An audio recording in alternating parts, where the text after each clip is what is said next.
Hello everyone, this is Arjen, and I played through the entirety of Knock Knock, just to bring you the ending.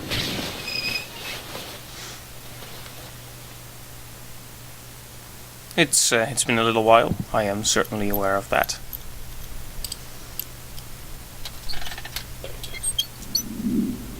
Well, looky who's here. It's the giant, creepy little girl.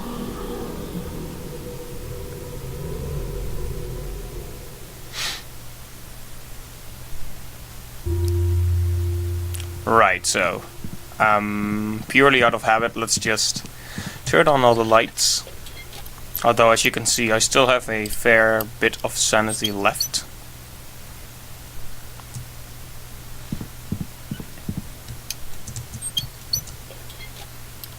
So, what's there to discuss that hasn't been discussed? There are still a lot of vague things about this game. One of the interesting theories I've heard is that the guests that chase you around in the more dangerous parts of the game represent his father and grandfather. Why exactly is because his father apparently went crazy in his later days. And that's why the one of the monsters is essentially a person in a straitjacket. I thought it was an interesting idea. Anyway, if you're interested in that sort of thing, Knock Knock has its own wiki with like old concept art, where the guests, the enemies, basically actually have a face, which they removed in the final product.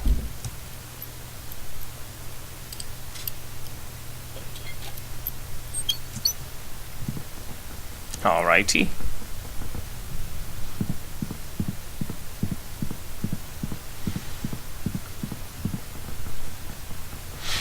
So yeah, I achieved this by obsessively shutting the game off every time anything remotely went wrong.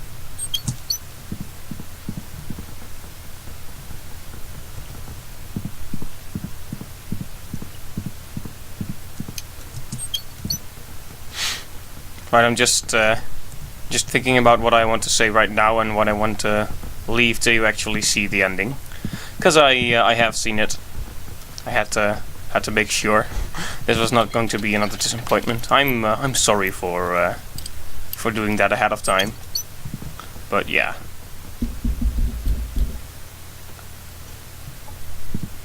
It's kinda the way things went. Also, I have a very fancy new laptop. But regardless, this game still has a terrible frame rate. I specifically let it work with the better graphics card, but it does not care.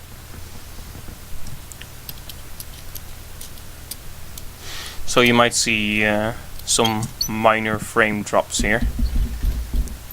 Even though I beat the entirety of The Witcher 2 and played as smooth as butter. This game is certainly not on the level of fidelity as The Witcher 2, I can tell you that much. Visually, at least. Come on, frames, stabilize. We have a little moment to experience here. So we activate the vinyl clock. And it's time for day. Lodger looks out the window. He sees the daylight.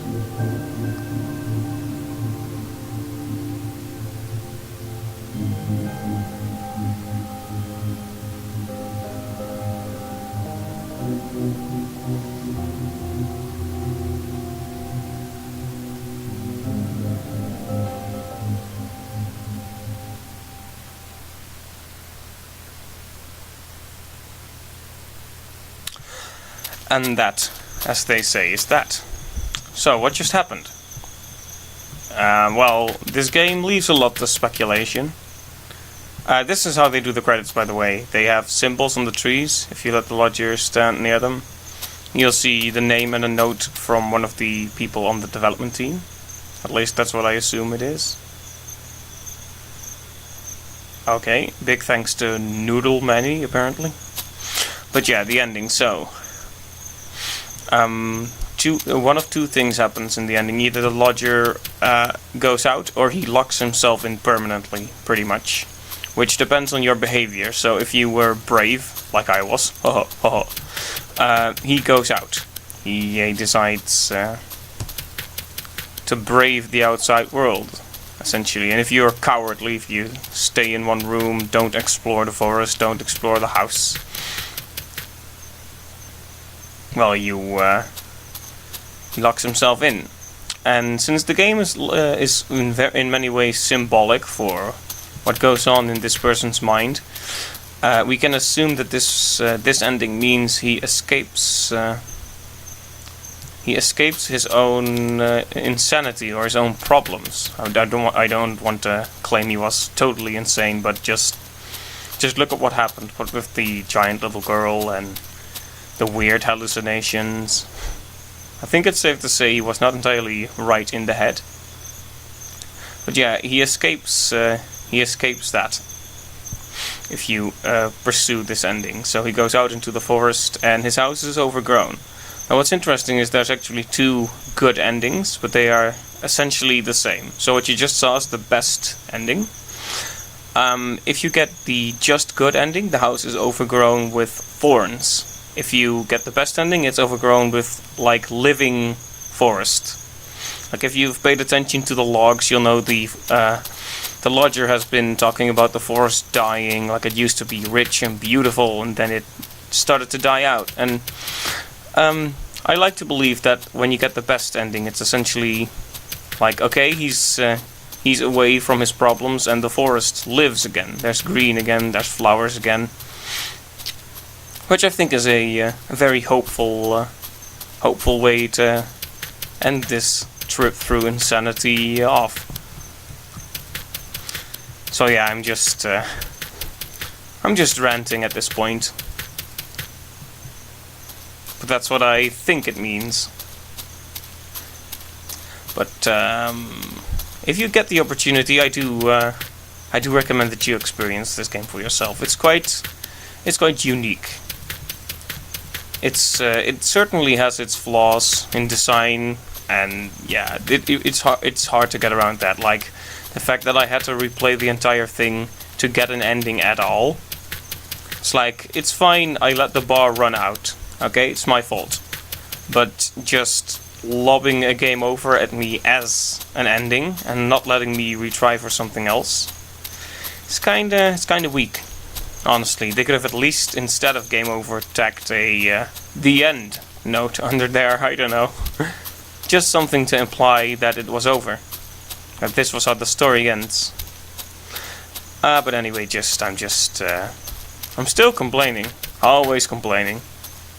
Oh hey, I've ended up somewhere where there are no more symbols. This is weird. I was just running around without a care in the world. But apparently this forest is quite large. So yeah, I'd be happy to hear your thoughts about the ending. Like if you think maybe it meant something else. Maybe I'm reading into the lodger's state of mind wrong.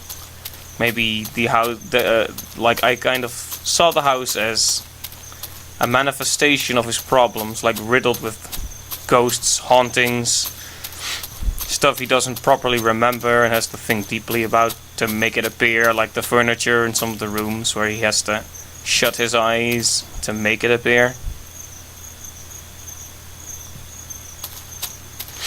I don't know, that's just what I think.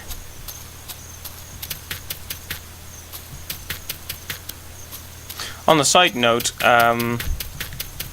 shamelessly spamming the up key is a pretty useful way to find the girl, who I believe is actually the invisible mentioned. Like, one explanation for like how the story started that I've read is essentially the lodgers, the government of the country the lodger lives in, they were essentially demanding that people give them their children for some research or war cause, I don't know. So they fled to this forest. but the children were taken anyway, and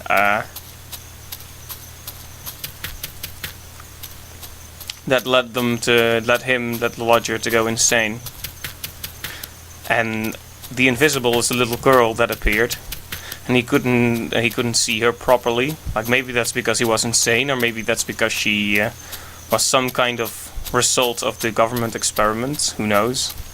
And she was trying to get him out, so she left leaves on his bed, it said, which maybe implied that he should go into the forest to escape his current state of mind.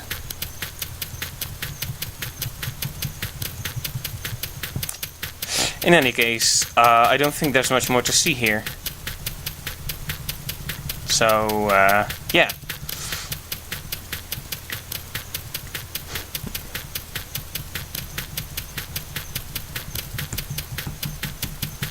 He's sleepwalking for real this time.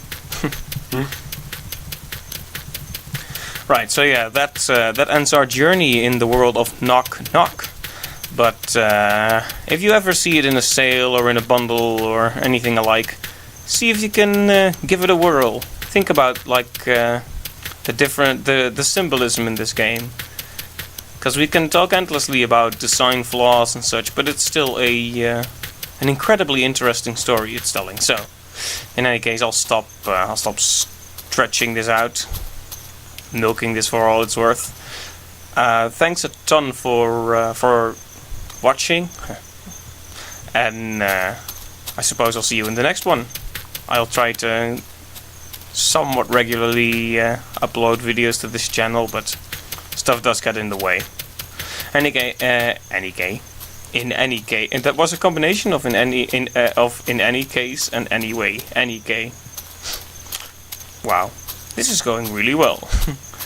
So, in any case, thanks a lot for going on this Knock Knock journey with me, and I will catch you on the other side.